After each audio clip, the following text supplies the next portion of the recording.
Donc aujourd'hui, on va commencer pour tous ceux qui sont devant un écran. Et en fait, moi, mon job, c'est de vous faire comprendre aujourd'hui qu'un récit, qu'une histoire, ce n'est pas uniquement une histoire qu'on raconte aux autres ou qu'on co-construit avec les autres, c'est aussi une histoire qu'on se raconte à soi-même. Et donc, les utilisateurs, ils ont des histoires qu'ils se racontent à eux-mêmes sur à peu près tout ce qui concerne leur existence, y compris des choses qu'ils vont rencontrer. Et donc, je voudrais juste commencer la conférence alors je le mets en pratique très régulièrement, mais je voudrais juste qu'on se lève tous, si vous êtes d'accord, ceux qui sont d'accord, qu'on se lève tous et qu'on tende les bras comme ça, très très très très très très très très fort, qu'on veuille saisir quelque chose très fort et on détend. On recommence, on saisit quelque chose de très très très très très très très très très loin comme ça et on détend. Qu'est-ce qu'on fait quand on fait ça? On fait la même chose que quand on raconte une histoire, c'est-à-dire on crée une tension qui conduit à une détente. Alors, je ne vous ai pas demandé ce que ça vous est, mais c'est un exercice qui est aussi un exercice qu'on pratique régulièrement en tai chi ou pour se détendre. C'est-à-dire que paradoxalement, pour se détendre, il faut d'abord se tendre. Et c'est tout le problème du récit et du narratif. Donc, optimiser l'expérience utilisateur, est-ce une épreuve narrative? Et j'ai sous-titré « Comment développer les affordances grâce à l'anthropologie ?» Et mon job là, donc si vous l'avez bien entendu, c'est donc de vous dire que les histoires, les récits que nous voulons raconter aux autres à travers des expériences, c'est aussi des expériences que nous faisons pour nous-mêmes. C'est-à-dire que nous nous racontons des histoires sans arrêt, et toute ma démarche est basée là-dessus. C'est-à-dire qu'il faut comprendre les récits de vos utilisateurs pour leur proposer une expérience qu'ils vont voir et qu'ils vont pouvoir utiliser de manière relativement intuitive. On va voir comment on fait. Alors, l'expérience utilisateur, c'est donc la qualité de l'expérience vécue de l'utilisateur, et ça, vous m'arrêtez si je dis des bêtises, la qualité de l'expérience vécue de l'utilisateur dans des environnements numériques ou physiques. Voilà, alors c'est à la croisée du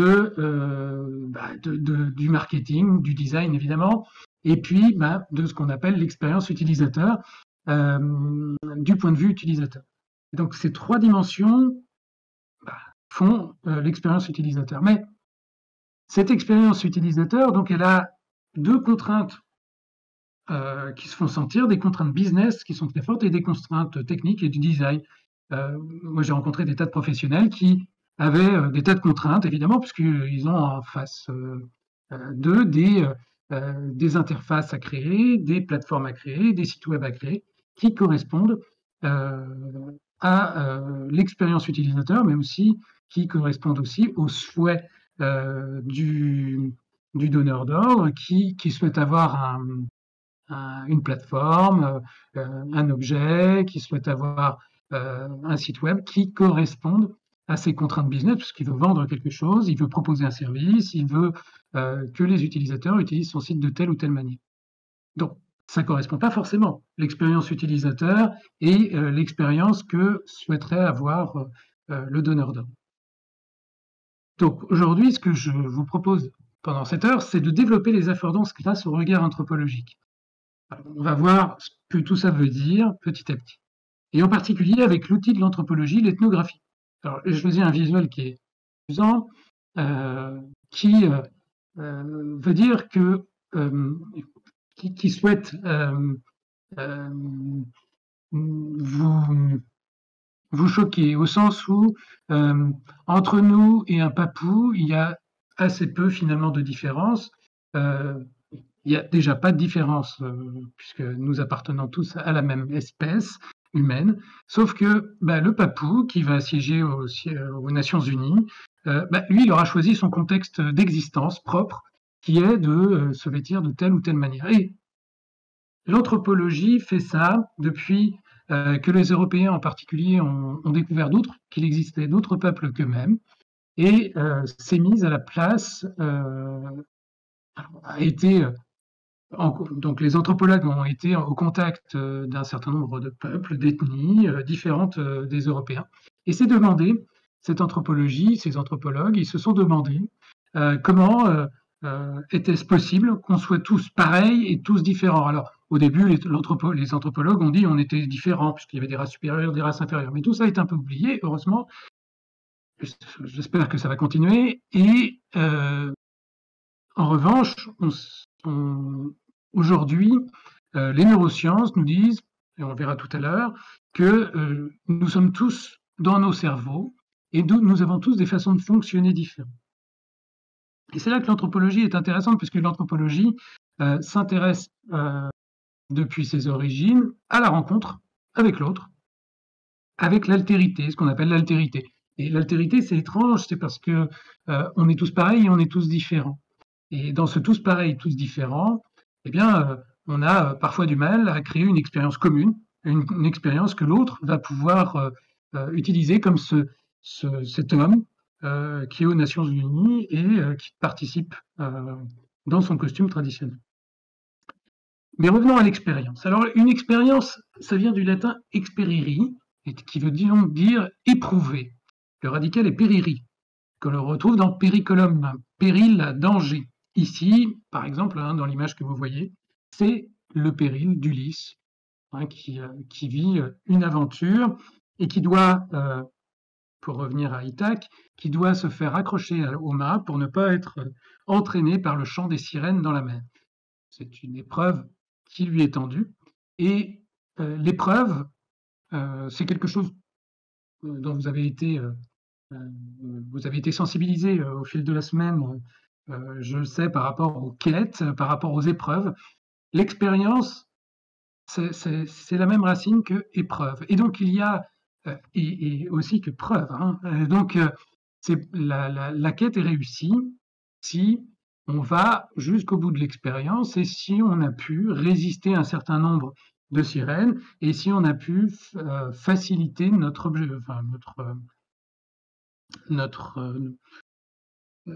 objectif, voilà, si on arrive à aller jusqu'à notre objectif. La racine indo-européenne d'expérience est donc paire à laquelle se rattache l'idée de traversée. Et secondairement, celle d'épreuve. Et dans épreuve, on entend aussi preuve. C'est ce que je vous disais, l'épreuve d'Orphée, par exemple, qui ne doit pas se retourner sous peine, quand il va aux enfers récupérer Eurydice, sous peine d'être récupéré par les enfers et d'y rester pour toujours. Et donc, dans cette idée d'épreuve, il y a vraiment une idée très importante qui vient enrichir l'idée d'expérience. Donc l'expérience, c'est une épreuve. Il n'y a pas de doute là-dessus. Et là, l'affordance, alors l'affordance, vous êtes tous sans doute au courant parce que vous êtes tous très sensibilisés à l'UX, puisque c'est votre cœur de métier, mais l'affordance, c'est donc la potentialité, la caractéristique d'un objet ou d'un environnement qui suggère à son utilisateur son mode d'usage ou une autre pratique. Ça veut dire que un enfant, par exemple, sur cette image, il a assez peu d'affordance pour la montée de cet escalier avant 3 ans, parce qu'on dit qu'un enfant ne peut monter un escalier de manière traditionnelle avant 3 ans. Et donc, c'est vrai que vous pouvez offrir un escalier à un enfant, mis à part tomber, il va avoir des difficultés à trouver son affordance. Et c'est tout le problème de l'affordance. Chez certains auteurs qui sont des auteurs importants en UX, par exemple Gibson, les affordances ne sont pas des propriétés à part entière de l'objet, donc ce n'est pas l'objet lui-même qui a une affordance, mais plutôt, suivant sa façon de dire, des combinaisons invariantes de variables qui dépendraient du contexte de l'action.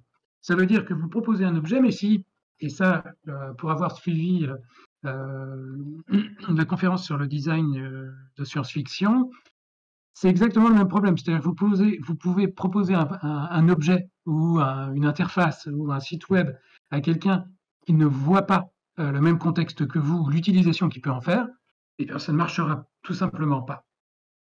Alors, que faire? Gaver, qui est un autre grand auteur qui s'est intéressé à l'UX, dit que pour qu'il y ait des affordances, il doit y avoir des propriétés de l'environnement qui rendent certaines actions possibles pour un individu qui est équipé à cette fin. Alors, ça devient un peu plus complexe. C'est-à-dire que l'objet lui-même ou l'interface elle-même n'a pas, c'est pas uniquement une histoire de possibilités, c'est aussi une histoire de perception. C'est-à-dire que l'utilisateur va percevoir l'utilité de l'objet. Une chatière, typiquement, eh bien, c'est un objet, c'est un objet qui permet, ou c'est un passage qui permet au chat de passer, et le chat voit naturellement, de manière instinctive, intuitive, que il peut passer. Et donc il passe. Et donc revenons chez le grand Norman, qui a d'ailleurs été à l'origine du mot affordance et qui est à l'origine également de l'UX. Ça désigne pour Norman les potentialités d'action perceptibles par l'utilisateur. Alors, d'un programme, d'une machine, pour lui, il y a une différence entre l'affordance objective, donc l'interaction potentielle, et le moyen subjectif de communiquer cette potentialité. Ce qui fait qu'il peut y avoir des affordances trompeuses, d'autres qui sont perceptibles, d'autres qui entraînent le rejet, qui sont correctes ou qui sont même dissimulées. Et donc, on a vraiment un vrai problème parce que quand on travaille l'expérience utilisateur, eh bien, on essaye de créer un objet, un environnement qui facilite l'expérience en elle-même pour l'utilisateur. Le problème, c'est que parfois, l'utilisateur ne les voit pas. Et comment lui rendre ces affordances visibles? Eh bien, c'est tout l'objet de ce que je vais vous... Enfin, c'est tout l'objet. C'est en tout cas que je voudrais apporter aujourd'hui. C'est une question de récit. Alors, on voit l'affordance, donc c'est des actions possibles et puis une perception de ces possibles.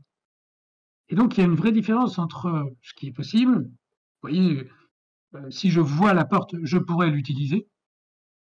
Si je ne la vois pas, si je ne vois pas qu'il y a une porte, si je ne m'en rends pas compte, je ne pourrai jamais l'utiliser. Et donc, c'est tout le problème de l'affordance. Il faut qu'il y ait à la fois des possibles et également une perception de ces possibles. Alors, comment on fait? Eh bien, on travaille beaucoup le contexte. Pourquoi? Parce que c'est le contexte qui donne un grand nombre d'indications, pardonnez-moi, un grand nombre d'indications concernant l'alignement entre les actions possibles et la perception de ces actions possibles. Ce qui est une différence. Parce que des fois, on fait des choses, mais si on ne sait pas qu'elles existent, et c'est le problème, parce que j'ai suivi cette conférence-là qui était très intéressante sur le design de science-fiction en storytelling, eh bien, de la même manière, si personne ne sait qu'il est possible d'utiliser un objet ou quelque chose d'une certaine manière, on ne va pas l'utiliser de cette manière-là. C'est évident. Et donc, il y a une vraie combinaison à trouver, une adéquation à trouver entre action possible objectivement, c'est-à-dire que c'est possible, et la perception subjective. Donc, ça veut dire que c'est le sujet lui-même qui voit que c'est possible. Alors, le storytelling, alors, vous avez eu plein de conférences et je ne vais pas creuser plus que ça le storytelling. Mais le storytelling est littéralement le fait de raconter une histoire à des fins de communication. Bon, de story, récit, histoire, et de telling, dire raconter. Or, il y a un problème, c'est le premier principe du storytelling, c'est show, don't tell. Or, le storytelling, c'est storytelling. Donc il faut le dire, il faut dire l'histoire. Mais le premier principe, c'est de dire l'histoire sans la dire, c'est-à-dire la dire, mais plutôt la montrer. Ça veut dire quoi? Ça veut dire que quand vous racontez une histoire, par exemple, eh bien, vous ne pouvez pas dire telle personne est généreuse. Il faut le montrer, il faut montrer l'action qui rend cette personne, qui permet de la qualifier en tant que généreuse. Et donc, il faut montrer et ne pas dire. C'est subtil et on verra la grande différence qu'il y a entre, enfin, la grande différence, que le storytelling, d'une certaine façon, est une façon de partager avec les autres basée sur le récit qui montre. Donc le storytelling permet de designer une expérience, c'est-à-dire une épreuve, comme on a vu, qui génère une traversée et qui va générer des preuves, puisque à chaque fois que le récit, le storytelling va rencontrer une difficulté par rapport à la quête, hein, vous avez vu ça lors de la première conférence, eh bien, il y aura une preuve que cette quête connaît des difficultés, et donc à chaque fois, bah, il y a la tension narrative va permettre à cette preuve d'exister.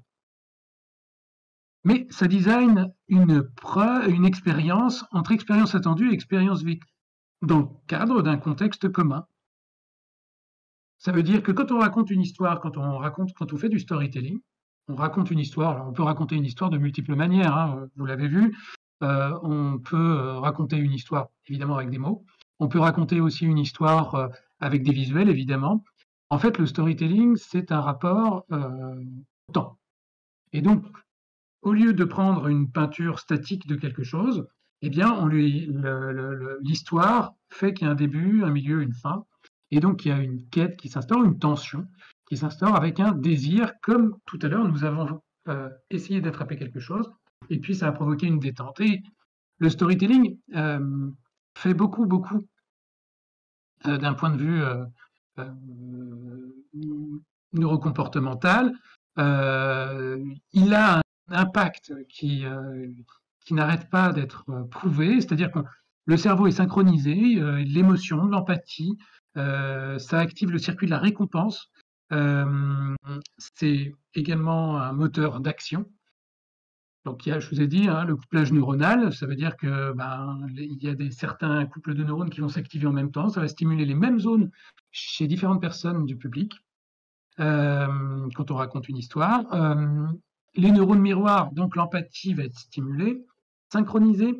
On active le cortex, donc on active en fait la pensée. Hein, c'est aussi simple que ça. La pensée est un mouvement réflexif qui est un mouvement dynamique et donc qui porte un début, un milieu, une fin. Tout ça va produire évidemment de la signification et on va produire de la dopamine, de la cortisol, etc. Enfin des neurotransmetteurs qui vont nous rendre heureux et qui vont nous stimuler ensemble. Donc raconter une histoire, c'est une façon de partager avec les autres et c'est une façon d'embarquer les autres dans une expérience commune. Et alors ça, vous pouvez le faire évidemment avec du texte, mais aussi avec des images, mais aussi de la musique, avec tout un tas avec une façon de bouger également. En fait, le storytelling est valide dès qu'il y a mouvement et dès qu'il y a déplacement sur la flèche du temps. Donc le storytelling fait tout ça.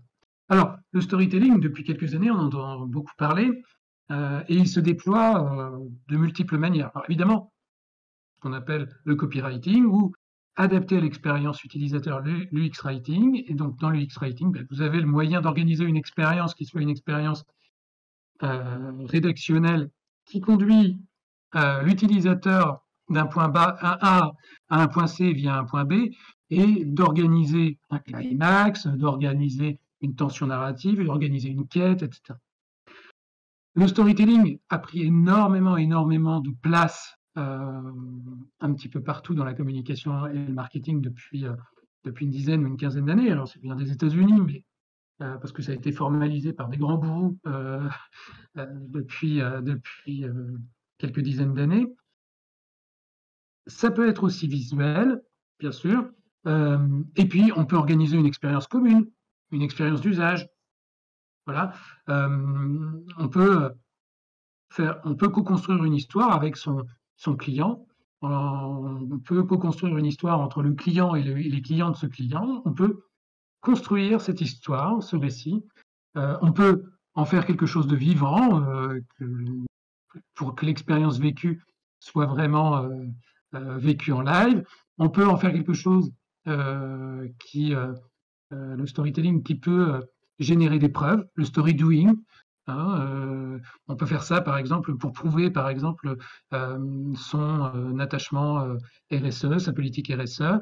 On peut faire de l'UX stratégique avec le storytelling, puisqu'on organise un récit commun. On peut même faire, que vous avez vu lors de la conférence d'hier ou avant-hier, je ne sais plus, on peut même faire de la prospective et organiser un futur souhaitable.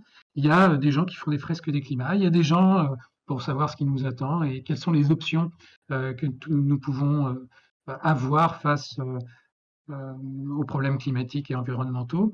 On peut imaginer des futurs possibles, que ce soit dans le management, hein, donc en interne, ou le leadership, ou encore par rapport aux choix stratégiques, aux choix marketing, etc. Pourquoi? Parce que le storytelling, derrière le storytelling, il y a de la dialectique. Je n'ai pas le temps d'en faire beaucoup, mais la dialectique, en fait, fait avancer la pensée d'un point A à un point C via un point B qui est une antithèse. Voilà. Donc c'est de la dialectique et le storytelling existe au moins depuis Hegel, mais encore avant, évidemment, Aristote. Alors, ce qui est intéressant avec le storytelling, c'est que, et vous remarquerez mon habileté à produire des jeux de mots, entre 3 et 3, c'est que entre l'expérience attendue et l'expérience vécue, eh bien, on peut organiser un récit de l'expérience qui soit aligné et qui puisse être validé par tout le monde. Pourquoi? Parce que quand on a un commanditaire qui nous dit bah, moi je voudrais un objet, je voudrais un site web, je voudrais une plateforme qui fasse ceci, cela, et puis bah, en face vous avez des gens, vous avez des personnes, des utilisateurs qui vont utiliser véritablement, concrètement, cet objet, ce site web, etc. Et pour co-construire l'expérience, ben, autant co-construire à partir d'un storytelling, donc d'un récit commun. Donc, je fais ma petite blague. Je fais ma petite blague, oui et non, c'est-à-dire que derrière chaque expérience, il y a un récit. Chaque expérience donc, que vous produisez, ben, il y a un récit. Et ce récit, j'ai pris le cheval de Troie parce que c'est la référence à Homère, etc. Mais ce récit, c'est comme les guerriers qui sont planqués dans le cheval de Troie. Le récit, en fait, est embarqué dans l'expérience. C'est comme si bah, l'expérience, c'est prendre la ville de Troie et à l'intérieur bah, du cheval qui est un piège, eh bien, vous avez un récit. Et ce récit, il n'est pas forcément explicite, puisque on ne va pas forcément dire qu'on met du storytelling dans l'expérience. Or, il y en a. Mais au fait, qui est le héros du storytelling? Est-ce que c'est la marque, le donneur d'ordre, l'utilisateur, l'expérience d'interaction? Alors, je vous ai pris le voyage du héros, hein, qui est un voyage connu, canonique du storytelling. Qu'est-ce qui est intéressant à exploiter? Le storytelling du donneur d'ordre, celui de l'utilisateur ou l'expérience en elle-même. Et c'est vrai que souvent, le storytelling, qu'il soit utilisé en UX Writing ou en storytelling d'usage ou bien en storytelling stratégique, parfois c'est du storytelling d'expérience qui est un peu ridicule. C'est-à-dire que bah, l'histoire qui est racontée non seulement à travers des mots, des images, un design particulier, une stratégie particulière, eh bien, elle va se focaliser sur les promesses. Et le problème, c'est que vous avez beau vous mettre torse nu comme Poutine et chevaucher un ours, eh bien, il va falloir que les gens en face vous croient. Et il y a un double mouvement, et ça c'est l'anthropologie qui vraiment a été très très qui a vraiment beaucoup exploité ça, c'est-à-dire que quand vous racontez quelque chose à quelqu'un, il y a un contrat de communication. Quand on écrit quelque chose, c'est un contrat de lecture, mais ça peut être un contrat de communication. Et cette co-construction de la réalité, il faut qu'elle soit pleine et entière. C'est-à-dire que c'est le philosophe Alain qui disait, pour ne pas croire à l'horoscope, il ne faut pas le lire. Parce que dès que vous lisez un peu l'horoscope, vous êtes tenté de prendre un petit bout de sa réalité et vous vous dites, mais oui, c'est vrai. Et le problème, c'est que le storytelling de promesses, eh bien, il ne tient pas toujours ses promesses, justement. Il n'apporte pas les preuves. Et en face, il y a quelque chose qui s'appelle la véridiction. C'est-à-dire que les gens qui vont recevoir ce storytelling, eh bien, ils vont avoir une défiance, une réactance, comme on dit en psychologie. Et cette réactance, eh bien, elle peut produire des dégâts. C'est-à-dire que on peut proposer un storytelling qui soit complètement à côté de la plaque. Complètement à côté de la plaque. On veut proposer une expérience qui raconte tel ou tel récit, telle ou telle histoire. Mais pour prouver ça aux gens, on ne peut pas leur bourrer le mou, passez-moi l'expression, avec une domination narrative. Ce n'est pas possible. Il faut que ce storytelling, eh bien, il soit négocier. Et c'est ce que je vous dis,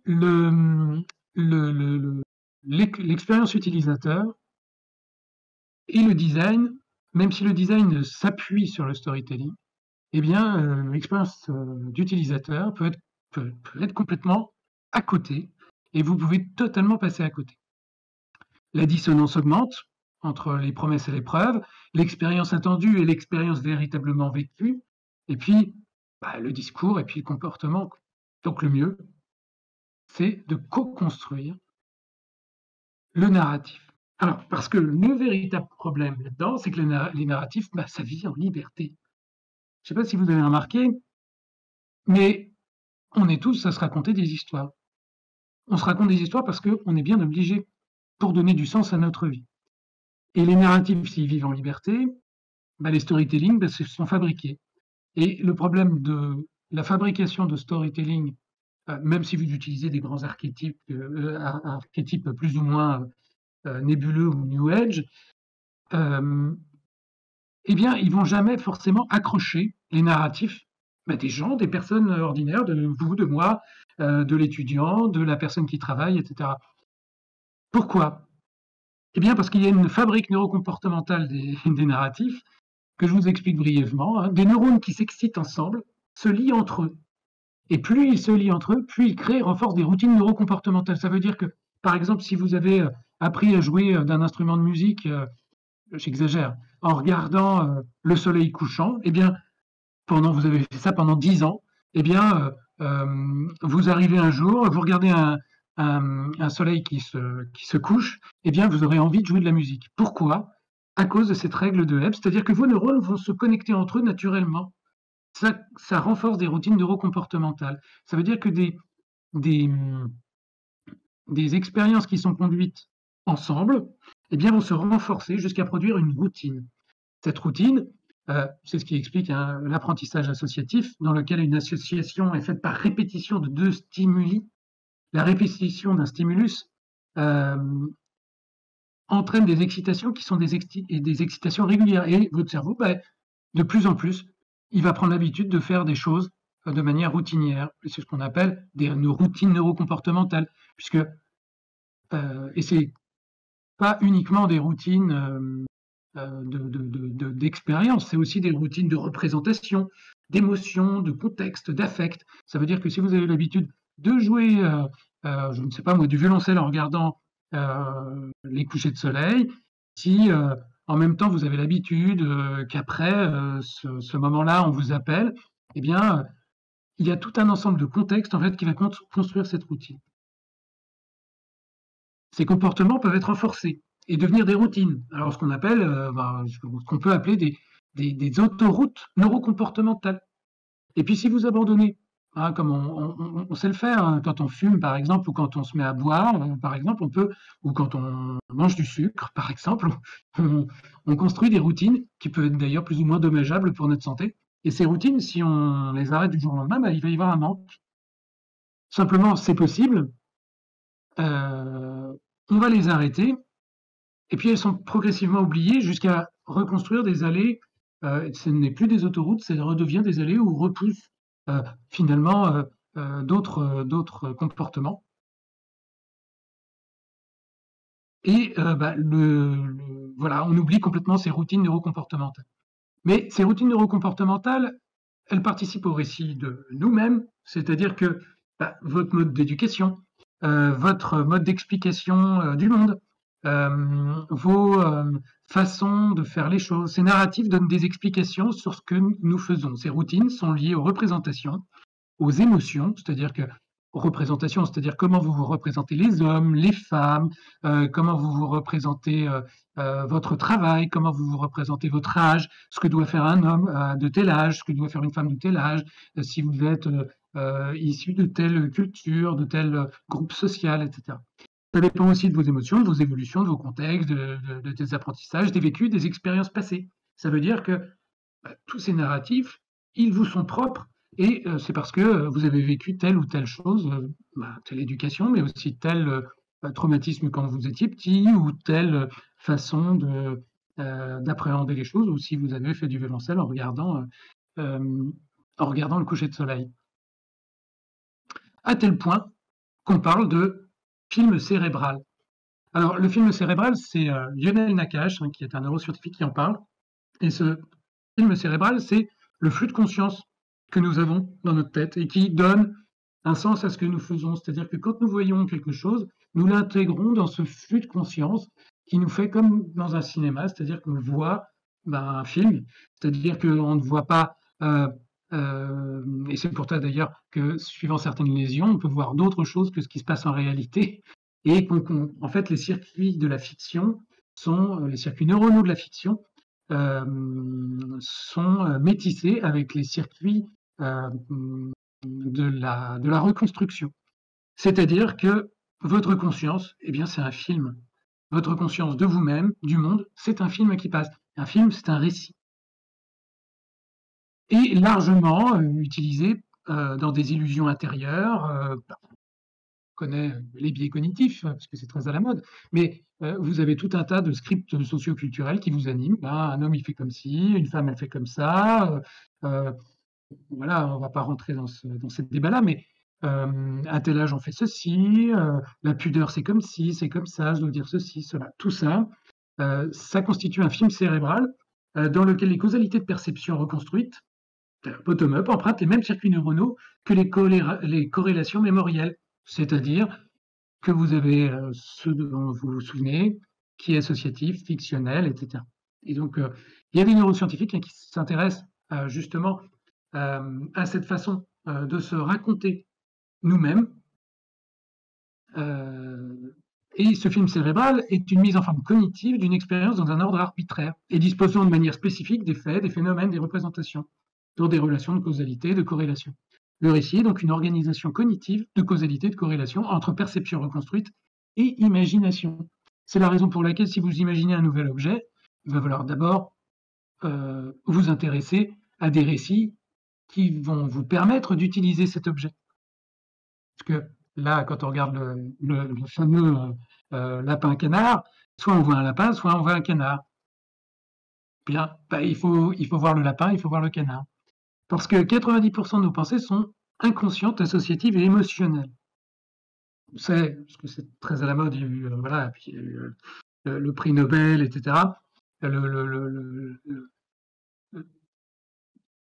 L'apport considérable des biais à nos décisions, nos émotions qui rentrent en jeu, le bruit, etc., ce qu'on appelle le bruit, 90% de nos pensées sont inconscientes, associatives et émotionnelles. D'où l'intérêt de s'intéresser aux narratifs des autres. Alors, aux vôtres, oui, parce que vous êtes le producteur de votre propre histoire. Certes, votre propre récit, je suis né à tel endroit, j'ai fait ceci, j'ai fait cela, je me suis marié, j'ai fait mes études ici, j'appartiens à telle communauté, etc. Ça, c'est votre narratif à vous. Mais vos utilisateurs, ils ont aussi des narratifs. Et donc, si vous leur imposez un storytelling complètement fabriqué ou complètement artificiel, il va y avoir une dissonance qui va s'installer. Le narratif, c'est quoi? C'est une mise en forme cognitive d'une expérience dans un ordre arbitraire. Arbitraire parce que ça dépend de tout ce qu'on s'est dit, des émotions, du contexte, des expériences passées, des apprentissages, etc. Et ça dispose de manière spécifique des faits, parce que les faits, ils existent. Il peut y avoir quelque chose qui se passe à tel endroit, mais vous aurez remarqué comme moi que dès qu'il y a un fait, il y a quelqu'un qui les observe. On ne peut pas se passer d'observateur. Et qui dit observateur dit narratif, puisqu'il va il va se le raconter à travers un récit.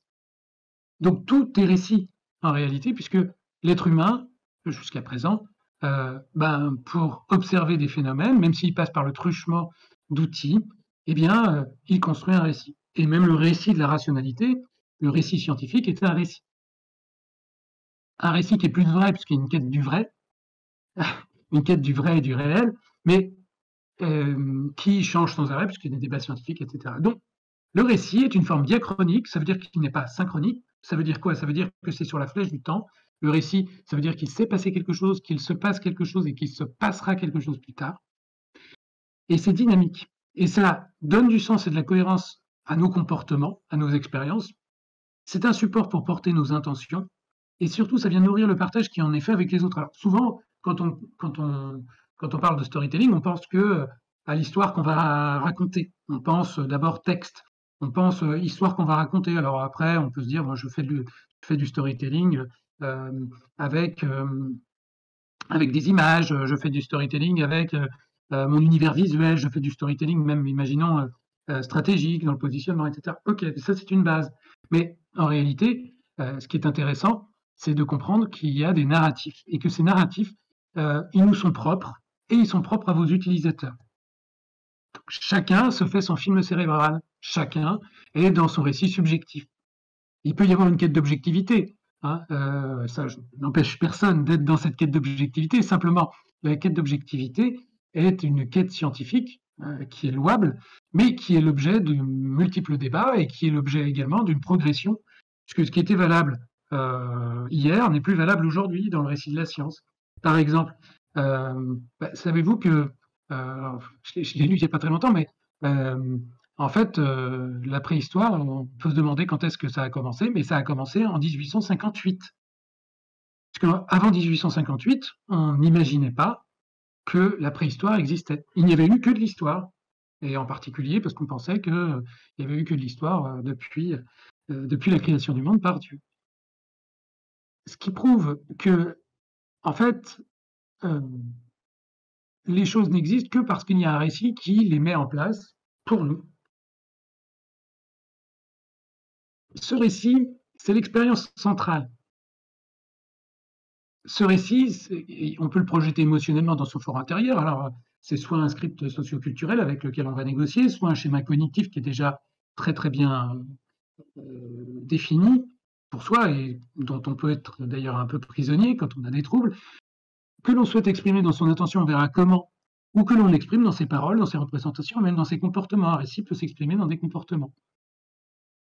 Et qui s'intéresse en particulier au récit, alors je vous ai parlé de neuroscientifiques qui s'y intéressent, mais l'anthropologie a fait ça depuis longtemps. Donc l'anthropologie, donc c'est l'étude de l'homme.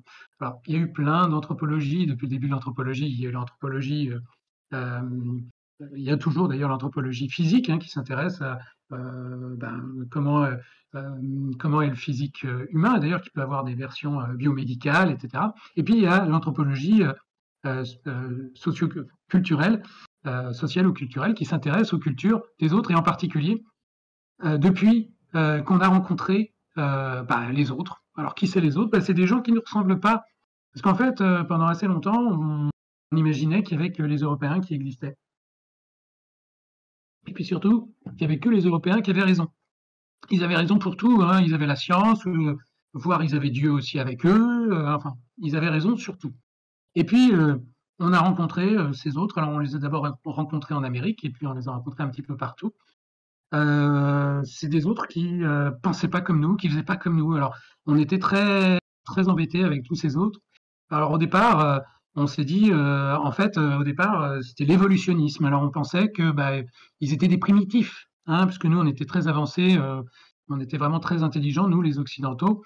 Donc, on pensait que c'était des primitifs. Et puis, alors ça, c'est l'évolutionnisme. Et puis, on était persuadé que les sociétés progressaient. Et puis, il y avait des stades où elles étaient vraiment très, très bien, très, très avancées dans leur progression, comme nous, par exemple, parce qu'on est occidentaux. Et donc, avec les progrès techniques, scientifiques, etc. Et donc, on méprisait les primitifs qui, étaient bons pour taper sur des bongos et pour aller faire golo-golo dans la case, mais c'est tout. Et qui pouvaient avoir certains attraits, même un peu artistiques, mais bon. Et puis, ça, c'était au XIXe siècle. C'est à grands traits que je vous raconte tout ça. Puis le fonctionnalisme, qui est un courant, un modèle d'analyse qui a fonctionné dans la première partie du XXe siècle, dans lequel les faits sociaux sont appréhendés selon la fonction qu'ils remplissent dans un système plus global. Ça veut dire que on comprenait les sociétés comme voilà, telle personne est un sorcier parce qu'on a bien vu que lui il n'allait pas travailler la terre, ou il n'allait pas chasser, etc. Que chacun avait une fonction, et puis que ces fonctions ressemblaient grosso modo aux fonctions occidentales. C'est-à-dire que en Occident, on avait des usines, on avait des manufactures, des usines, on avait des agriculteurs, on avait des curés. Alors, grosso modo, voilà, tout ça, tout ce petit monde marchait suivant des fonctions. Et là, on interprétait tous suivant notre propre storytelling, finalement, le storytelling occidental. Tout avait une fonction. Et puis, on s'est rendu compte, enfin, les anthropologues, que, alors, je vous ai parlé du courant marxiste, hein, qui comprenait tout suivant des rapports de classe entre les groupes sociaux, mais où il y avait ceux qui dominaient et ceux qui étaient dominés. Mais dans le structuralisme, à partir des années 50-60, c'était un courant de pensée qui considérait que la réalité sociale comme un ensemble formel de relations. Alors là, on a commencé, au lieu de s'intéresser aux fonctions, on a commencé à s'intéresser aux relations. Ça veut dire que quel type de personne était en relation avec telle autre et comment elle faisait dans son interaction. Et là, ça nous intéresse davantage, puisque dans l'expérience utilisateur, eh bien, on va imaginer que les personnes ont non seulement des fonctions particulières, c'est ce qu'on étudie par exemple dans les personas, mais qu'elles peuvent avoir des relations particulières, qu'il y a certains qui ont des rôles différents. Et puis, à partir des années 70, eh bien, il y a un courant de pensée, le post-structuralisme, hein, qui a vraiment, qui est toujours aussi fort et qui a vraiment régénéré l'approche anthropologique, et qui disait que, et qui dit toujours, qu'on peut étudier une société dans le contexte même de sa structure même. Ça veut dire qu'on peut étudier, par exemple, ce qui se passe à l'intérieur même d'une structure. C'est-à-dire qu'on n'est pas obligé d'étudier la structure et puis ce qui s'y passe. On peut étudier les deux en même temps. Et en particulier, ce post-structuralisme s'est basé sur le linguistic turn. Le linguistic turn, je ne vais pas vous embêter beaucoup avec ça, mais c'est une référence à un philosophe du langage qui s'appelle Wittgenstein, et puis d'autres, hein, beaucoup d'autres. Mais Wittgenstein dit par exemple qu'il y a un balai, le mot balai renvoie à un balai qui balaye, mais peut renvoyer aussi à un balai dont on se sert pour faire une arme, ou dont on se sert pour être une sorcière, par exemple. Et donc, il y a un balai, mais il y a aussi une fonction du balai, et c'est surtout la fonction du balai est en contexte. Et c'est là où je veux en venir. C'est que ce contexte interactionnel est basé sur, enfin, l'interaction que nous avons est basée sur un certain contexte. Par exemple, si je dis la table est sale, qu'est-ce que je veux dire par là? Est-ce que je veux dire vous avez laissé une tâche? Est-ce que c'est juste une information? Ou est-ce que c'est moi qui culpabilise, ou je vous enjoins de nettoyer, etc. Ça veut dire que derrière chaque mot, il peut y avoir des récits différents. Alors là, ça ouvre une abîme de subtilité et de complexité. Ça veut dire que quand vous dites, par exemple, bah voilà, mon personnage, c'est un homme. Mais cet homme, par exemple, comment est-ce qu'il prend sa masculinité? Ça veut dire que dans chaque mot, il y a un récit. À partir de ce moment-là, dans le courant post-structuraliste des années 80 et 90, du siècle précédent, hein, du XXe, on présuppose que l'identité psychosociale et culturelle de l'individu se construit sur les histoires qu'il se raconte et qu'il raconte à son propos. Alors, je vous ai pris le cas de l'homme et de la masculinité, mais ça peut être la femme, la féminité, mais ça peut être absolument n'importe quoi. Ça veut dire qu'est-ce qu'une table pour un artisan? Est-ce que ça veut dire que c'est un établi dans sa tête? Ou est-ce que ça veut dire que c'est une table sur laquelle il mange? Ça veut dire que quand vous proposez une expérience, ça veut dire qu'il faut que vous réfléchissiez à la manière dont les récits s'articulent de manière globale pour ces personnes et pour ces groupes-là. Alors, pour simplifier, nous vivons tous dans des scripts socioculturels, c'est-à-dire que pourquoi est-ce qu'on boit du café, pourquoi on s'embrasse, pourquoi on se marie? Tout simplement parce qu'on est pris dans une société où il y a des scripts particuliers. Alors certains disent ce script ne me va pas parce que c'est un script de genre, etc. Donc toute la pensée de l'anthropologie sur le genre, etc., part de là. Mais ça veut dire aussi que ces scripts socioculturels, quand vous y allez, quand vous faites, quand vous vous embrassez, quand vous vous mariez, ça vous offre aussi un petit shoot, un petit shot de dopamine. C'est parce que vous accédez à un certain type de réalisation sociale. Et donc, entre les scripts socioculturels, boire du café, embrasser, chanter une chanson, se marier, etc., et ce que vous faites vraiment, bah, c'est une négociation interne que vous faites. Cette négociation interne ont un rapport avec les narratifs de soi, entre film interne, négociation et partage de ces représentations. Puisqu'on est tous, on vit tous les films qu'on se diffuse en interne, eh bien, les films qui sont ceux de la société, que à 25-30 ans, il faut se marier, il faut avoir un enfant, par exemple, hein, je vous dis n'importe quoi, eh bien, ça, c'est nous qui négocions ce rapport à ce récit-là. C'est-à-dire que moi, en tant que François Lamé, je négocie que oui, je vais accéder à ce script socioculturel, et puis je vais en parler à mes amis en disant, tu comprends, comme j'ai tel âge, j'ai décidé de faire un enfant. Et alors là, tous mes amis vont me dire bravo, je vais avoir mon petit shoot de dopamine, et ça favorise donc les narratifs. Alors, il y a un problème, puisque souvent, on confond discours et récit. En fait, le discours, ce n'est pas forcément le récit. Il y a un petit peu de récit, il y a un petit peu de discours dans le récit, mais il y a aussi un peu de comportement. Par exemple, les Français déclarent en moyenne 10,6 partenaires sexuels dans leur vie. Les hommes déclarent, eux, 14 et des poussières partenaires contre 7 pour les femmes. Qu'est-ce que ça veut dire? Ça veut dire que le déclaratif, on déclare absolument ce qu'on veut. Normal. On a le droit.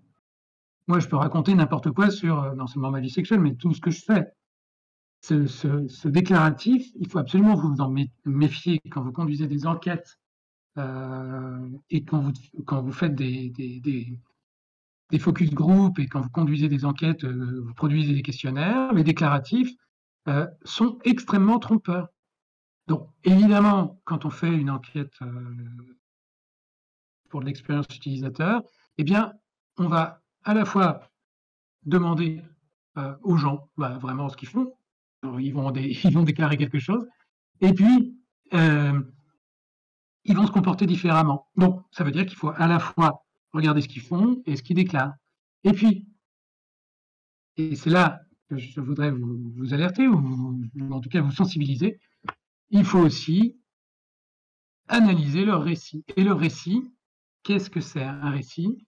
C'est-à-dire, vous essayez de construire la logique interne de ce qu'ils vous racontent et de ce qu'ils font. Par exemple, pourquoi une femme, c'est juste un exemple qui est symptomatique, mais pourquoi une femme va déclarer moins de partenaires sexuels pendant sa vie? Eh bien, il va falloir savoir pourquoi elle vous dit ça. Et la négociation qu'elle a avec le récit, avec le narratif, qui consiste à dire qu'une femme ne doit pas dire, dans la société dans laquelle nous sommes, qu'elle a beaucoup de partenaires sexuels. Donc la définition de partenaire sexuel, c'est ce que je vous racontais tout à l'heure. Partenaire sexuel, c'est une expression, un mot, mais derrière ce mot, il y a des récits différents. Donc le déclaratif, les mots, ce ne sont pas les récits.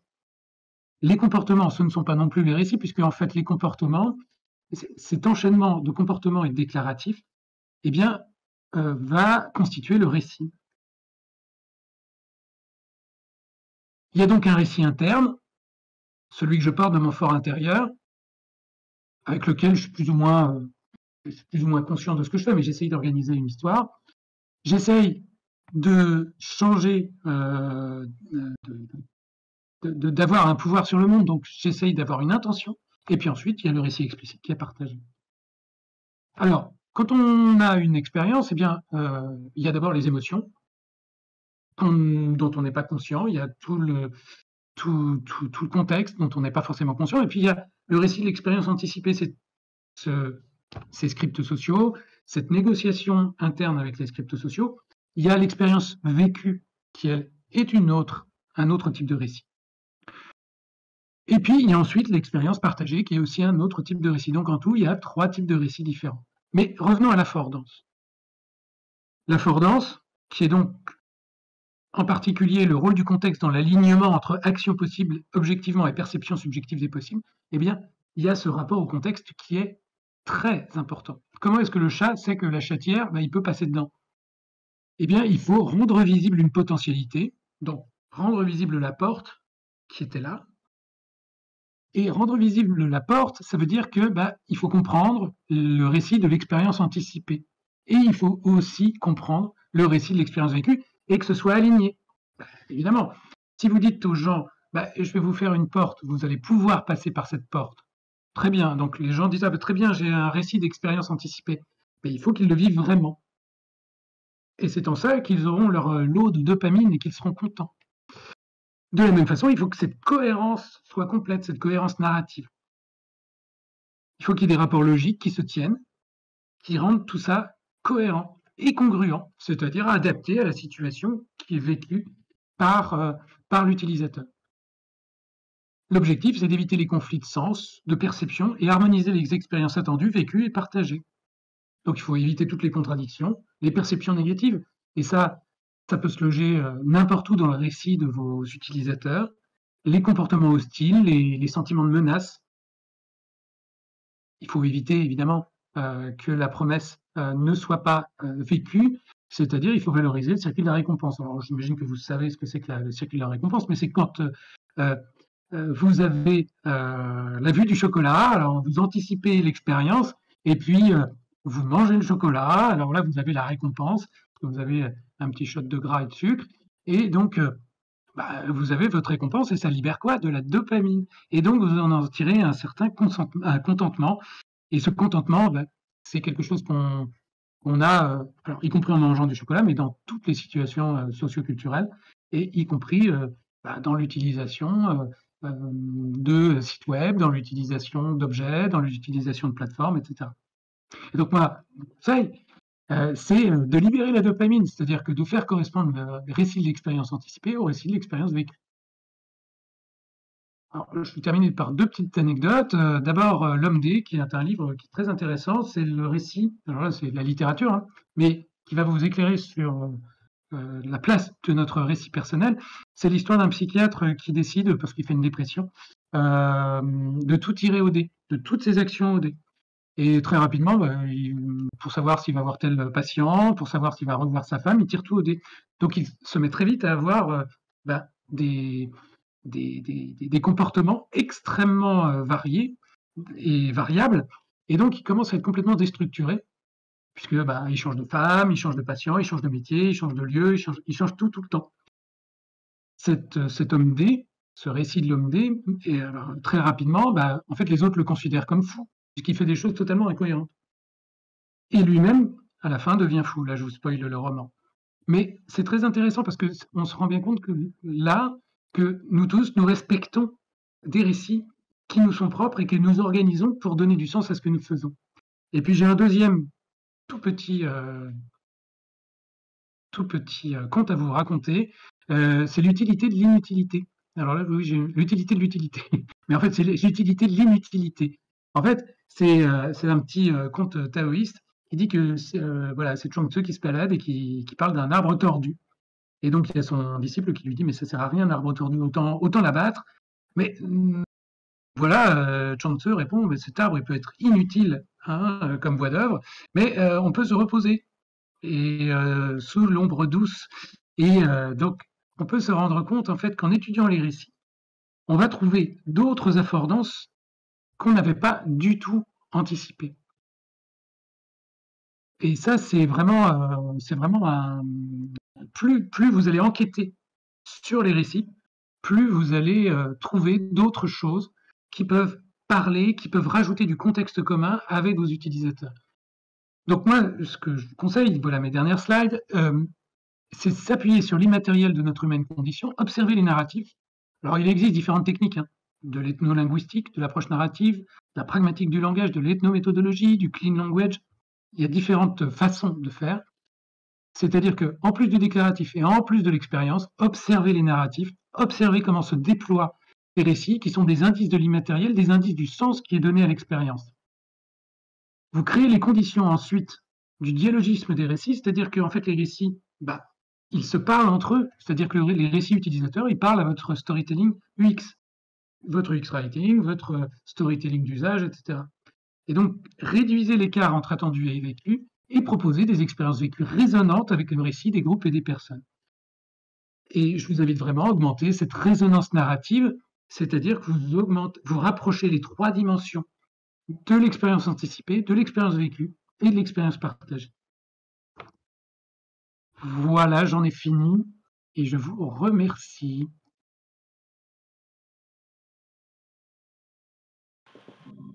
Merci beaucoup.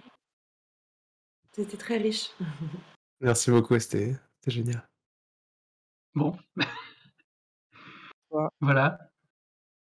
On a du coup une question qui a déjà été posée sur le chat, et c'est vrai que je pense que tout le monde était très attentif aux différents concepts que tu nous as présentés, qui étaient vraiment, enfin voilà, tu nous as présenté beaucoup de concepts Oui. qui s'enchaînaient très bien dans ta démonstration, mais c'est vrai que du coup pour des profanes ça peut être parfois un peu difficile à digérer. Du coup c'est pour ça je pense qu'il y a besoin d'un petit temps de quelques Oui, minutes oui, oui. pour Je avoir vous des en prie. premières questions.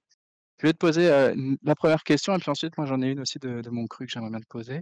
Mmh. D'abord c'est comment d'après toi faire en sorte de communiquer une histoire de manière subtile? Je m'explique, tout comme l'affordance pardon, l'histoire bien racontée n'a pas besoin d'être expliquée. Mais en Mmh. revanche, une histoire peu subtile, trop explicitée, enlève l'envie de la personne qui l'écoute et sa curiosité. Je pense notamment à certains films qui illustrent une situation avec par-dessus un narrateur qui explique ce que l'on est en train de voir. Ouais. Comment trouver ce juste milieu? Alors j'ai 2 ch alors il faut que je réponde là? C'est ça? Ouais, c'est ça. Heu, Du coup, c'est alors voilà, le c'est juste milieu entre la communication subtile et finalement une communication qui serait, au contraire, trop visible quoi, trop j'ai 2 choses à dire, là-dessus. D'abord, Aristote en a parlé dans la Poétique, que je vous invite à lire, hein, qui est assez court et vous aurez un certain nombre d'informations, vraiment, compréhensibles sur, comment s'organisent, les récits les plus impactants. Aristote dit que l'épopée est le registre le moins, fort. Il classe en fait les registres, les différents types d'histoire en disant l'épopée d'abord, ensuite la comédie et ensuite la tragédie qui est pour lui le, le style, le registre le plus fort. Pourquoi? Parce que l'épopée, vous avez quelqu'un qui raconte bah, la conquête d'un roi, qui raconte et donc vous avez voilà il y a du voilà, il y a un cadre et il y a un métacadre. Ça veut dire que le cadre, c'est bah, les conquêtes du roi qui sont formidables, etc. Et il y a la personne qui raconte. Et en fait, le problème, c'est qu'une histoire, c'est de l'énergie. C'est de l'énergie. Et si vous avez quelqu'un dans un métacadre, ça fait une dispersion d'énergie. Ça veut dire qu'une comédie, qui est le style qui, après l'épopée, est un peu plus fort. La comédie, le problème de la comédie ou de la tragicomédie, c'est que un coup sur deux, vous riez. Alors, vous riez, vous pleurez, vous riez, vous pleurez. Bon. Le problème de la comédie, c'est que comme vous riez, vous dispersez l'énergie, puisque le rire, c'est une dispersion d'énergie, au sens où bah, cette énergie, en fait, vous prenez de la distance par rapport à l'histoire. Vous pouvez en rire. Ça veut dire que d'une certaine façon, c'est pas si dramatique que ça. Le registre le plus impactant, influençant, terrible même, c'est la tragédie. Et Aristote l'a vraiment identifié. Pourquoi c'est la tragédie? Parce qu'en fait, tout est déjà la tragédie, tous les éléments narratifs sont déjà à l'intérieur et ça crée une espèce d'énergie par rapport à un cadre qui n'est jamais dépassé. C'est-à-dire, il n'y a jamais un métacadre, il y a jamais le tableau que vous montrez, il est jamais sur un mur où on peut voir plus haut, plus loin, etc. Imaginez que vous soyez coincé aux enfers. Bon, bah, c'est une tragédie. Si on commence à vous dire vous êtes coincé aux enfers, mais dans 6 mois, dans 1 an, on va peut-être réévaluer votre cas. Bon, déjà, c'est un enfer beaucoup moins terrible parce que bon, bah, c'est juste une petite, c'est juste une petite partie du temps. Et après, si je me comporte bien, eh bien, je vais pouvoir aller dans des. Si vous êtes bloqué dans un cadre, eh bien, c'est une tragédie. Et donc, tous les affects, toutes les émotions sont beaucoup plus fortes. Et l'engagement émotionnel est beaucoup plus fort. C'est la raison d'ailleurs pour laquelle Aristote a dit que la tragédie était le genre supérieur. Et alors, la deuxième partie de ma réponse, c'est aussi que quand, pour que ce soit subtil, il faut utiliser le cheval de Troie. Je m'explique. Si vous utilisez le ternaire, c'est-à-dire vous avez une conquête, vous avez une quête, très bien. Vous avez A qui veut B. Si vous dites je veux B, je veux B, je veux B, quel que soit B, hein, vous allez lasser. Ça va être quelque chose d'extrêmement, comment dire, frustre. C'est-à-dire que la quête va être hyper frustre, c'est-à-dire ça va être très très grossier. Pour que ce soit subtil, il faut passer par un rythme ternaire. Je m'explique, il faut passer, si A il veut B, donc c'est une histoire de désir, mais il faut le faire passer par C. Et ce ternaire-là, donc c'est c'est pourquoi je compare, enfin, c'est pour ça que j'ai pris l'analogie du cheval de Troie, c'est parce que le cheval de Troie, votre message le plus important, il est caché. Et c'est là où il est le show don't tell. Et c'est là où elle est la subtilité du véritable storytelling, ou en tout cas de la conception. Si vous racontez d'ailleurs, c'est ce qu'on trouve comme incompréhension sur les réseaux sociaux, quand les gens racontent la même chose tout le temps, tout le temps, tout le temps. Ben, ils vous disent, ma marque, elle fait ceci, elle fait ceci, elle fait ceci, elle fait ceci, mais tout le monde, personne n'en peut plus. On arrive à un système de propagande. Pour éviter ce système de propagande, il faut passer par un système ternaire. Et ce système ternaire, eh ben, il rajoute de la subtilité. Voilà. Je ne sais pas si j'ai été Ça marche. compréhensible. Ouais, c'est très compréhensible. Merci beaucoup, François.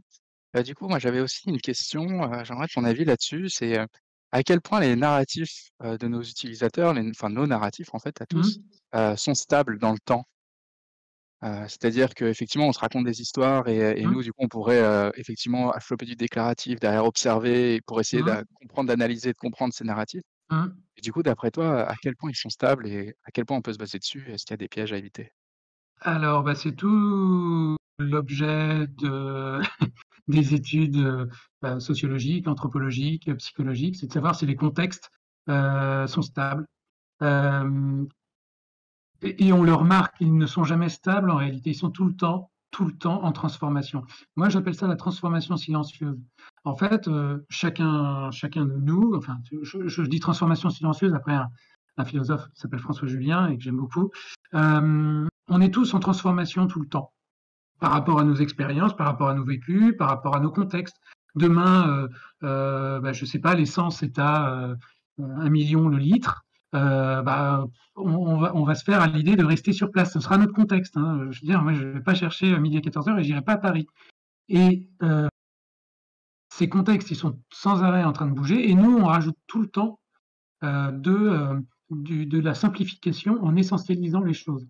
C'est-à-dire en disant, ben voilà, se marier en 1980, c'est la même chose que se marier en 2022. Ben non, c'est pas du tout la même chose. Avoir une relation, alors je dis ça parce que c'est dans l'air du temps et c'est vraiment très contextuel, mais avoir une relation, j'allais dire cisgenre pour dire un truc à la mode, mais avoir une relation homme-femme aujourd'hui, c'est pas du tout la même chose qu'il y a 20 ans, et c'est pas du tout la même chose qu'on ait mon âge, qu'on ait l'âge des étudiants, c'est rien à voir, et tout est toujours en transformation. Le problème, c'est qu'on utilise toujours les mêmes mots pour dire les choses, mais que derrière les mots, il y a des réalités différentes. Et ça concerne aussi notre propre observation par rapport à notre vie. C'est-à-dire que à un moment donné, on se dit, moi, je suis telle personne, j'ai tel métier. Alors, on est en 2010 et puis en 2020, on n'a pas le même métier. Mais peut-être qu'on fait la même chose ou pas, j'en sais rien. Ou au contraire, on a le même mot, mais on fait autre chose. Et dans cette difficulté, comme tout est toujours en transformation silencieuse, à temps régulier, nous posons des narratifs, qu'ils soient externes ou internes, pour nous rassurer sur ce que nous faisons. C'est-à-dire que, évidemment, la femme que vous avez rencontrée il y a 10 ans et avec qui vous avez construit votre vie, c'est la même et en même temps, c'est pas du tout la même. Et alors, pour se rassurer par rapport à ça, on essaye de construire une histoire qui est plus ou moins cohérente, qui dit, bah voilà, je me suis mis avec Virginie, on était étudiants, voilà, aujourd'hui, non, bah, elle est directrice marketing à la BNP, mais on essaye de créer de la cohérence. Et cette cohérence-là, bah, c'est ce qui fait qu'on crée un sens plus ou moins stable par rapport à l'incohérence complète de notre monde. Et on rajoute de la stabilité, on rajoute de l'essentialisation. Il ne faut pas en être dupe, au sens où c'est narratif, nos transformations personnelles, et à temps régulier, on peut d'ailleurs se dire, mais en fait, je dis que je suis ça, mais je ne suis pas du tout ça. Et puis on va chez le psy parce qu'on ne sait plus qui on est. Et le psy, bah, qu'est-ce qu'il va faire? Il va essayer de nous faire reposer des mots, alors plus que des mots, reposer un récit sur qui nous sommes aujourd'hui, qui nous avons été hier et qui nous voulons être demain. Et ça, c'est valable pour nous, c'est valable pour les entreprises, les marques, c'est valable y compris pour l'expérience. Et c'est pour ça que la science-fiction et le design de science-fiction, c'est très intéressant parce que imaginez un usage qui n'est pas encore compris par les gens, comment on fait? Et là, il faut partir de leur récit d'aujourd'hui, de leur contexte d'aujourd'hui, en fait. Parce que sinon, on ne peut pas les entraîner vers quelque chose. D'ailleurs, c'est pour ça que la science-fiction, même dans les romans d'anticipation, etc., n'arrête pas de nous parler, alors peut-être de demain, mais surtout d'aujourd'hui. Comment on fait? Et c'est pour ça que voilà, les problèmes qui sont abordés dans les romans d'anticipation et les romans de science-fiction, ils parlent peut-être de demain, mais ils parlent surtout d'aujourd'hui. Comment on fait avec ces problèmes-là? Ouais, effectivement. Et pour prolonger sur la question de la stabilité, finalement, j'ai quand même l'impression en t'écoutant et en écoutant aussi en faisant le lien avec ce que disait Guillaume Lamar, par exemple, Mmh. mardi. Lui, il parlait plus d'imaginaire, il parlait aussi de Mmh. narratif, mais il parlait aussi d'imaginaire. Et c'est vrai que sans doute, à la fois des narratifs peuvent profondément changer. Tu prenais l'exemple du genre, qui est sans doute un très bon exemple avec l'évolution de la société, mais peut-être Mmh. sur des temps plus longs que Mmh. des imaginaires communs. Je pense, par exemple, si je fais référence pour ceux de ma génération, au Minicum ou Oui, au Club Dorothée, ça va tout de suite absolument. évoquer chez vous quelque chose, de particulier et ce narratif-là, finalement, si je l'identifie comme un point commun ou en tout cas une façon si j'y fais référence, vis-à-vis de ma cible, heu, justement, on va enfin, je sais que ma cible est quelqu'un qui a, par exemple, à peu près mon âge, ça va marcher, quoi et ça sera durable, ça marchera toujours dans 20 ans. Absolument, c'est ce que j'appelle la résonance. Et cette résonance narrative, elle est basée. Alors moi, j'appelle pas ça l'imaginaire, j'appelle ça l'imaginal. Parce qu'en fait, l'imaginaire, le problème de l'imaginaire, c'est que ça a été particulièrement. Enfin, on a considéré que l'imaginaire, c'était que de la fiction, c'était un truc d'artiste, c'était un truc qui n'existait pas. Je pense que cette réaction contre l'imaginal, c'est une réaction de la société industrielle, de la société capitaliste qui s'est mise en place au XIXe siècle, fin XVIIIe, début XIXe, et qui a banni complètement l'imaginal. Dans beaucoup de sociétés extra-européennes, on a la même chose qu'en Europe au Moyen Âge, etc. On avait des rêves prémonitoires, on avait des rêves éveillés, on avait en fait un système d'imagerie qui était très, très, très fort et très émotionnel. Aujourd'hui, on l'a toujours, mais il a été dévoyé par, à mon sens, hein, dévoyé par le système capitaliste ou le système libéral. C'est-à-dire que aujourd'hui, quand vous achetez des chaussures qui courent vite, vous achetez un récit qui va avec. Et donc, et c'est dans ce récit, dans cette résonance narrative, que vous allez trouver votre contentement, puisque vous allez acheter de l'imaginal. Et c'est vrai que dans la compréhension de l'imaginal, en fait, qu'est-ce que c'est qu'un récit? C'est de la mise en causalité, de la mise en corrélation du contexte et donc de l'imaginal. Et donc, je rejoins tout à fait ce que tu disais par rapport aux références. Le cadre de référence est très important. Et d'ailleurs, c'est ce qu'on voit par exemple dans les films des DC Comics. Parce que moi, je ne suis pas de cette génération-là, mais enfin, je lisais des comics parce que mes copains m'en passaient, mais c'était des BD, c'était pas du cinéma. Et le truc, c'est que quand on va au ciné et qu'on va voir une adaptation de comics, on va pas voir une histoire de super-héros, on va voir une histoire qui parle de relations entre hommes et femmes d'aujourd'hui avec des relations d'aujourd'hui.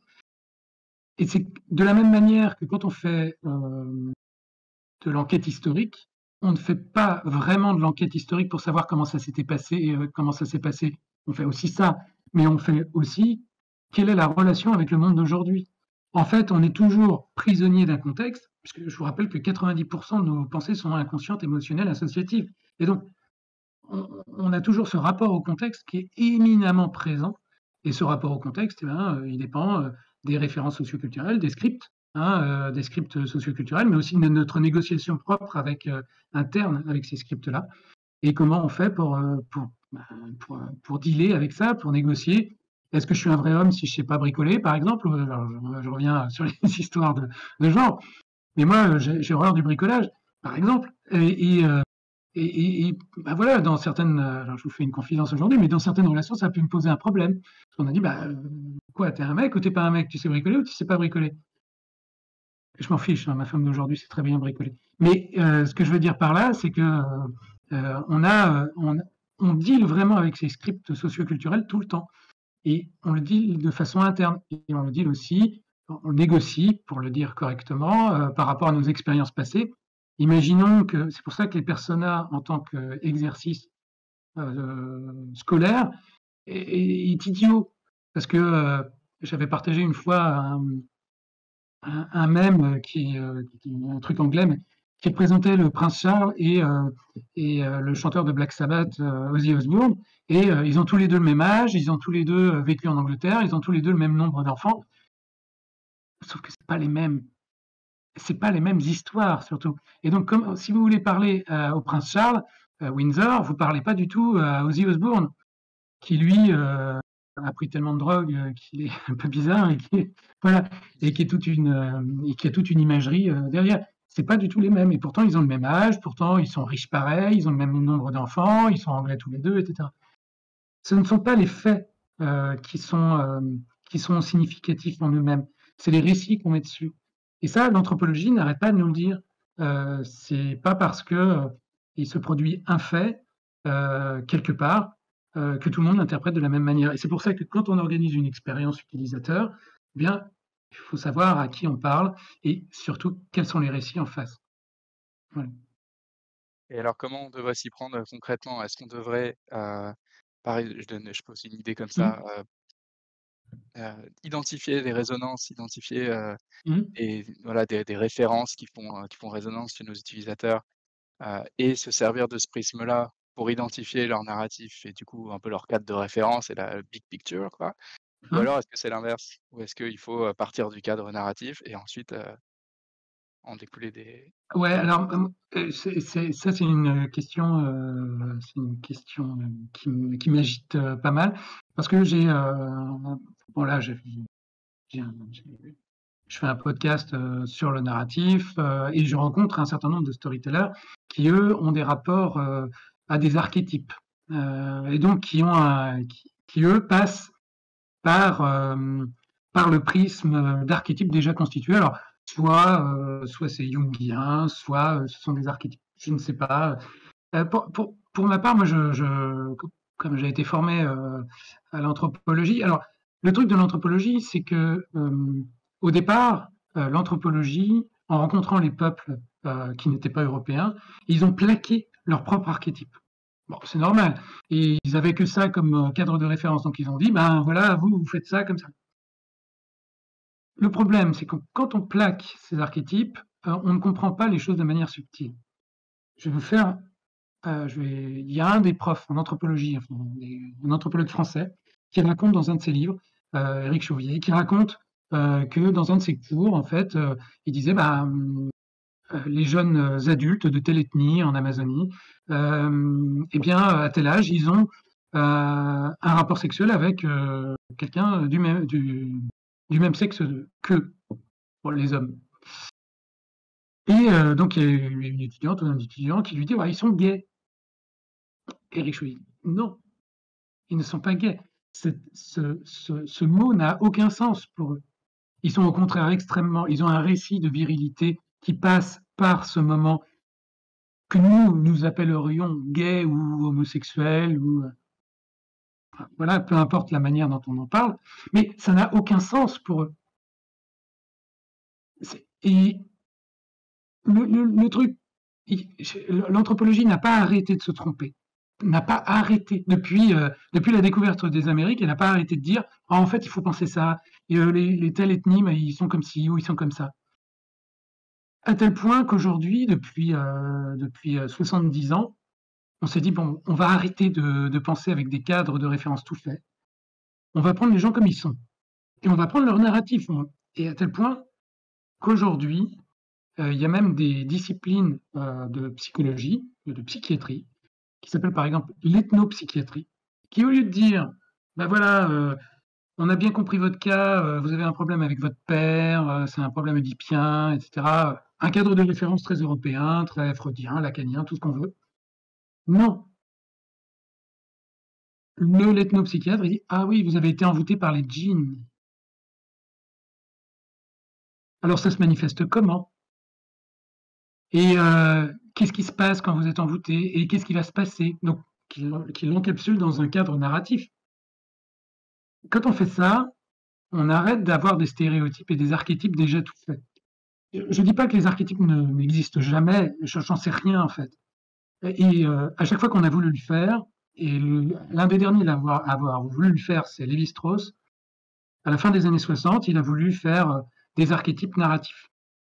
Il a voulu faire remonter tous les grands récits des peuples amazoniens en particulier, pour qu'on comprenne qu'il y avait des grands récits et donc qu'ils étaient primordiaux.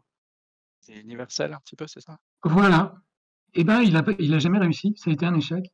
Et aujourd'hui, si l'anthropologie a une valeur, et je pense qu'elle en a une, c'est de considérer que notre rapport au contexte, il est énorme.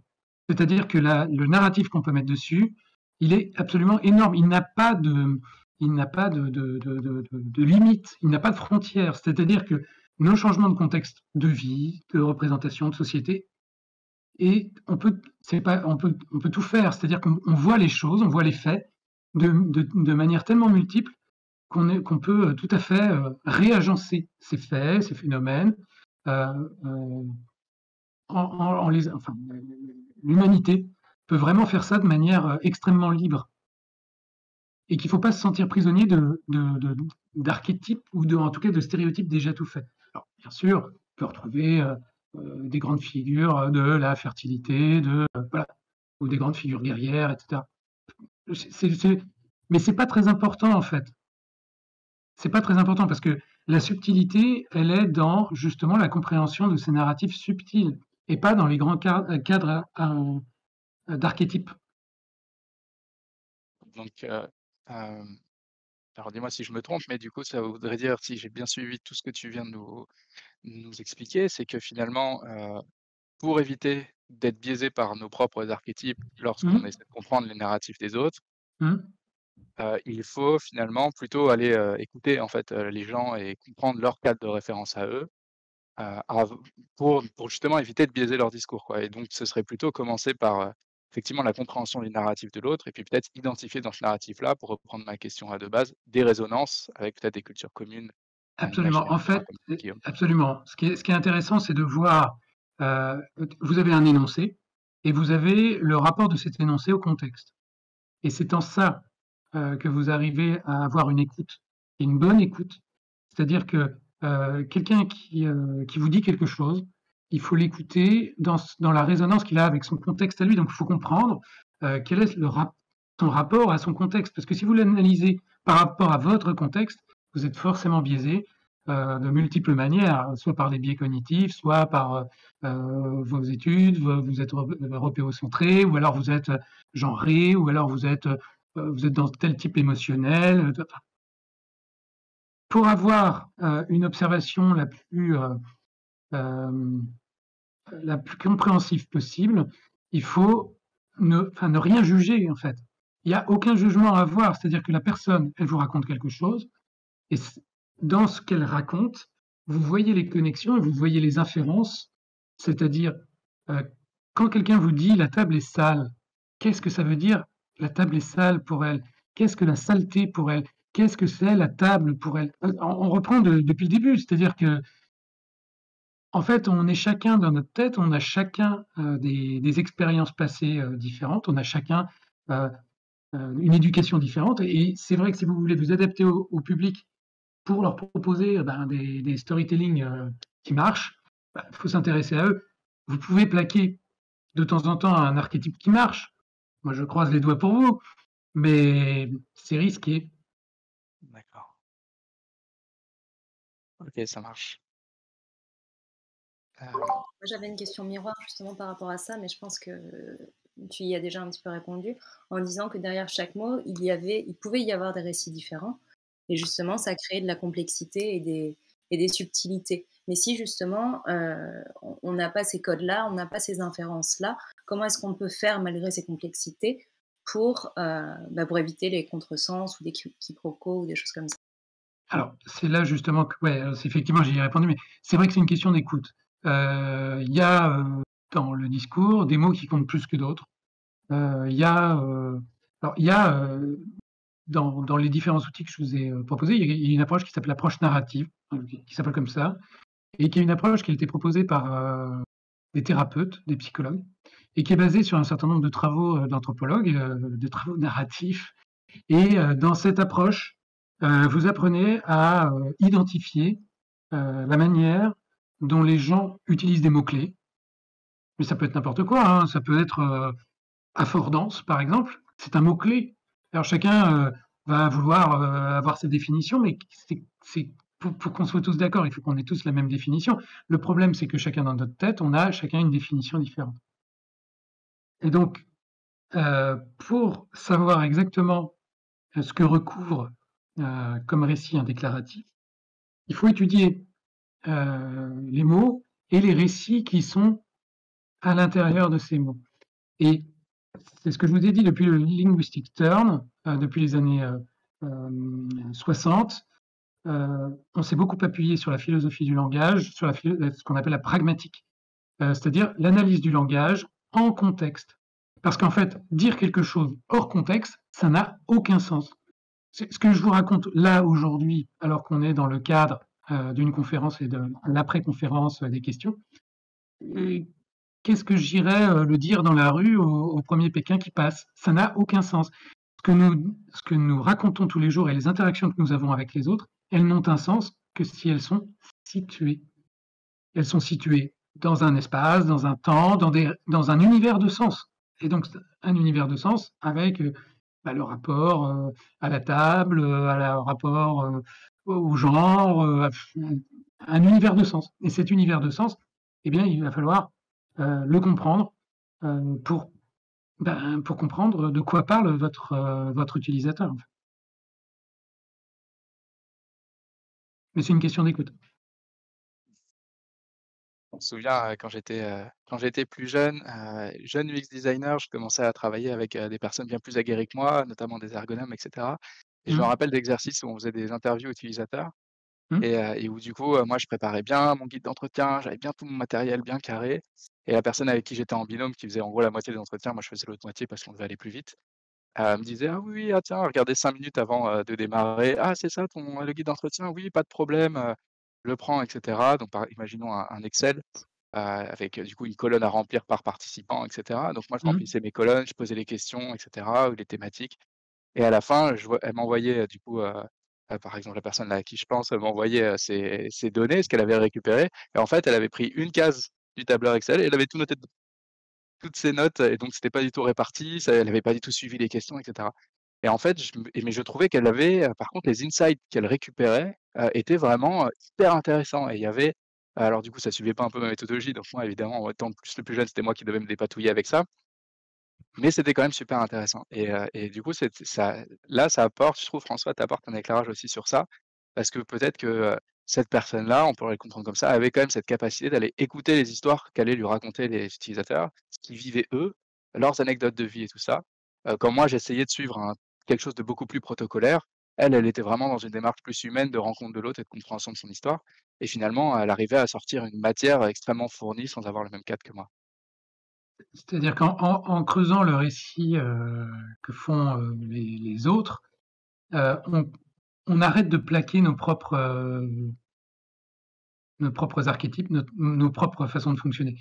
Et plus on a une méthode, enfin une façon narrative, et non pas discursive, narrative. Je veux dire par là, le discours, moi je peux vous faire un discours sur, je sais pas, ma tasse de café. Bah, c'est la tasse de café. Bon, je vais vous faire un discours sur la tasse de café. Eh bien, c'est un discours qui va être un discours synchronique. Faire un récit sur la tasse de café, ce serait de vous dire, il y a 1 heure, j'ai fait ceci avec, il y a 5 minutes, j'ai fait et puis dans 10 minutes, j'irai la mettre dans le lave-vaisselle, etc. Ça veut dire, c'est une façon différente de prendre les choses. C'est-à-dire, c'est une façon dynamique de comprendre le sens. Et c'est une écoute dynamique. C'est pas une écoute qui plaque des. J'ai souvent des problèmes de compréhension parce qu'il y a il y a des coachs ou des intervenants comme ça dans les entreprises qui font des audits qualitatifs, par exemple, et qui, pour la culture d'entreprise, et qui vont dire, voilà, votre culture profonde, c'est ceci, vous êtes généreux, vous êtes ceci, cela. Ça veut dire quoi? Mais ça veut dire quoi? On ne sait pas ce que ça veut dire tant qu'on n'a pas creusé le récit, parce qu'en fait, le récit, c'est non seulement donc un axe du temps, mais c'est aussi des rapports par rapport à des éléments. Par exemple, des rapports par rapport à l'espace, par rapport au temps, par rapport à des protagonistes, par rapport à qui dit quoi, qui a de l'autorité, qui n'en a pas, qui a telle métaphore pour parler des choses. C'est-à-dire que quand on parle de manière extrêmement... on peut parler au premier degré, mais c'est relativement rare, mis à part Passe-moi le sel.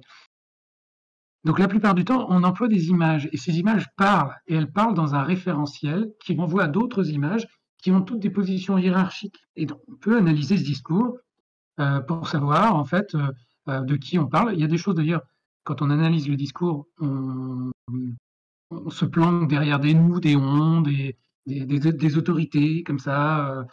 Ça peut être on a toujours fait comme ça, etc. Et ça, c'est toujours très intéressant à creuser. Et c'est ce qu'on fait en ethnométhodologie, par exemple. Mais le rapport, en fait, de l'énoncé de son contexte, mais ça se trouve dans un récit.